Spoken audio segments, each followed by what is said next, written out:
নমস্কাৰ আপোনালোক সকলোকে পুনৰবাৰ আপোন চৰ্চৰ অন্য এটা ভিডিঅ'লৈ স্বাগতম জনাইছোঁ। আপোনালোকে বৰ্তমান সময়ত ঘৰত ব্যৱহাৰ কৰি থকা LPG টেংকিসমূহ লাহে লাহে হয়তো ব্যৱহাৰ কৰিব নোৱাৰিব। আপোনালোকে হয়তো লাহে লাহে ব্যৱহাৰ কৰি থকা সেই টেংকিসমূহ আৰু ব্যৱহাৰ কৰিবলৈ নাপাব। আপোনালোকে যে এতিয়া এটা টেংকি ক্ৰয় কৰি আনে বিভিন্ন ধৰণৰ এজেন্সিৰ পৰা, সেই এজেন্সিৰ পৰা অনা টেংকিবিলাক হয়তো আপোনালোকে ব্যৱহাৰ কৰিবলৈ নাপাব। আৰু কিয়নো আমাৰ অসমত এতিয়া লাহে লাহে পাইপলাইনৰ জৰিয়তে গেছসমূহ প্ৰদান কৰিব। আমাৰ অসমৰ কেইবাটাও স্থানত এতিয়া অসম চৰকাৰে সিদ্ধান্ত লৈছে পাইপলাইনৰ জৰিয়তে গেছ বিতৰণ কৰিবৰ কাৰণে।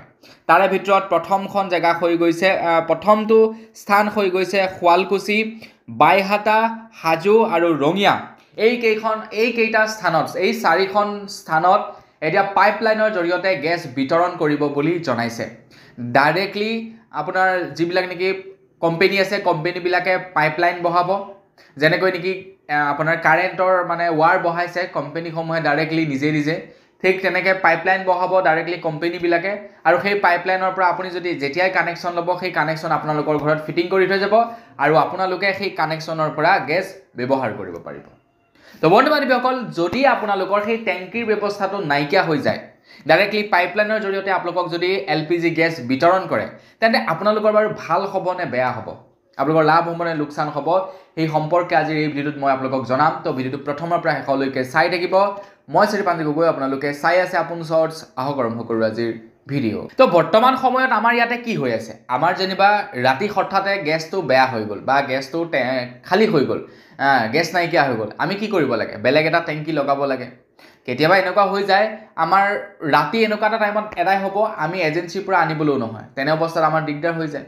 তো যেতিয়াই নেকি পাইপলাইনৰ জৰিয়তে আপোনালোকৰ ঘৰে ঘৰে গেছবিলাক বহাই দিব ন, তেতিয়া আপোনালোকৰ গেছ এদাই হোৱাৰ সেই চিন্তাটো আৰু নাথাকে।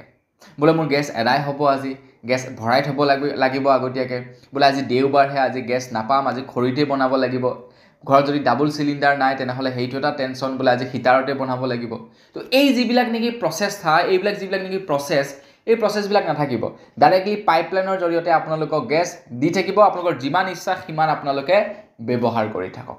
এতিয়া পাইপলাইনৰ জৰিয়তে আপোনালোকক যেতিয়া গেছ দিব, তেতিয়া আপোনালোকে কেনেকৈ কি কৰিব লাগিব, চৰকাৰৰ লগত কেনেকৈ আপোনালোকে চৰকাৰক পইচা পে'মেণ্ট কৰিব লাগিব। ছিষ্টেমটো অকণমান কাৰেণ্টৰ নিচিনা হ'ব। কাৰেণ্টৰ নিচিনা এনেকুৱা হ'ব যেনেকৈ নেকি কাৰেণ্টৰ লাইন এতিয়া আপোনাৰ চবফালে বিচৰিত হৈ আছে। আপুনি কানেকশ্যন এটা ল'লে, আপোনালোকৰ ঘৰত মিটাৰ এটা বহাই কাৰেণ্টটো দি থৈ গ'ল। ঠিক তেনেকৈ গেছৰ ছিষ্টেমটো তেনেকুৱা হ'ব। চবফালে পাইপলাইন পৰি থাকিব। আপুনি কানেকশ্যন এটা ল'লে, তো তাৰ পৰা পাইপ এডাল উলিয়াই মিটাৰ এটাৰ জৰিয়তে আপোনালোকৰ ঘৰত কানেকশ্যনটো দি থৈ যাব। তো আপোনালোকে মাহেকত যিমানখিনি ইউজ কৰিব সেই অনুপাতে পে'মেণ্ট কৰিলে হ'ল। যিমান ইউজ কৰিব, বোলে মই এই মাহত বোলে আপোনাৰ 100 টকাৰহে ইউজ কৰিলোঁ, তো 100 টকাৰ ৰিচাৰ্জ দি দিলে হ'ল। বোলে মই এই মাহত 200 টকাৰ ৰিচাৰ্জ কৰিলোঁ, তো 200 টকা ইউজ কৰিলোঁ, আপোনালোকে 200 টকা বিল আহিব, বিল পৰিশোধ কৰি দিলেই হ'ল। তো এই ছিষ্টেমটো আমাৰ অসমৰ বাহিৰত অলৰেডি চলি আছে। ভাৰতৰ বিভিন্ন স্থানত এই ছিষ্টেমটো অলৰেডি চলি আছে, কিন্তু আমাৰ অসমতহে এই ছিষ্টেমটো ক'বলৈ গ'লে নতুন বুলি ক'ব পাৰে। অকল আমাৰ অসমৰ এইকেইখন ডিষ্ট্ৰিক্টতে যে আছে বা এইকেইখন জেগাতে যে এই পাইপলাইনৰ জৰিয়তে গেছ বিতৰণ কৰিছে তেনেকুৱা নহয়। অলৰেডি ডিব্ৰুগড়, দুলীয়াজান এই ছাইডে আছেই সেই ছিষ্টেমটো, যোৰহাট ছাইডেও সেই ছিষ্টেমটো আছে। তো চব জেগাত নাই, কিন্তু লাহে লাহে চব জেগাতে হ'ব। আপোনাৰ পাইপলাইন বহাব, পাইপলাইনৰ পৰা আপোনালোকৰ ঘৰলৈ কানেকশ্যন থাকিব, আৰু তাৰপিছত সেই কানেকশ্যনেৰে গেছ আহিব। আপোনালোকে যিমান ব্যৱহাৰ কৰিব সিমান কাৰেণ্টৰ বিলৰ নিচিনাকৈ পইচা পে'মেণ্ট কৰিলে হ'ল। তো ইয়াৰ ফলত কিছুমান সমস্যাও দেখা দিব, নিদিয়া নহয়। যেনে ধৰি লওক অকণমান ৰিস্কি হ'ব প্ৰচেষ্টাটো। হয়তো এনেকুৱা ধৰণেও হ'ব পাৰে যেনেকৈ নেকি কাৰেণ্টৰ বিল এতিয়া অত্যাধিক আহিবলৈ লৈছে, ঠিক তেনেকৈ গেছৰ বিলো অত্যাধিক আহিবও পাৰে।